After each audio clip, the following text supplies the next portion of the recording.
I've been looking into the Michigan Attorney General's report into 51 members of the Catholic Diocese of Grand Rapids and the allegations of sexual abuse against them. One priest stands out in the report, Father Dennis Wagner. The full report is 336 pages, with Wagner taking 48 of those, which is the longest for any of the clergy members. In his section of the report, there is 19 alleged victims and a lot of witnesses. I broke down the allegations against him and looked back on an interview we did with a victim over 20 years ago.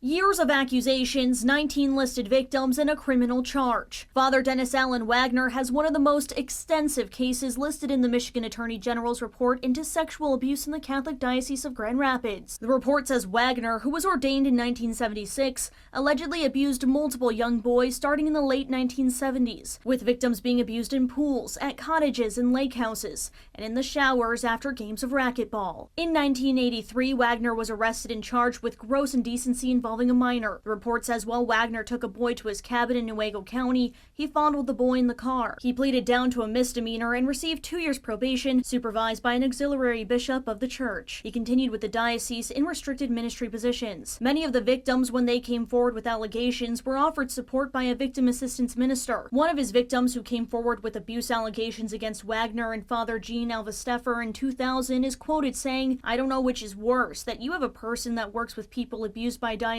personnel, or that this happens so often that you actually have a name for it." Another victim in the report spoke to 13 on Your Side in May of 2002. Mark Bullerman wanted to achieve his ultimate dream. I wanted to be a priest and put out the word of God. But that dream turned into a nightmare when he was introduced to Wagner and he became his mentor. Well, I mean, he would grab me around my waist and put his hands right in my crotch area and, go kind of like up and down motion. In the interview and the report, it says the abuse happened at least a dozen times. Bullerman says he did not tell anyone until news came out of his 1983 arrest. Up to me and said, "Did this happen to you?" I said, yeah. She goes, "Why didn't you say anything?" I said, "Oh yeah, Mom, it's easy to come talk to somebody about this.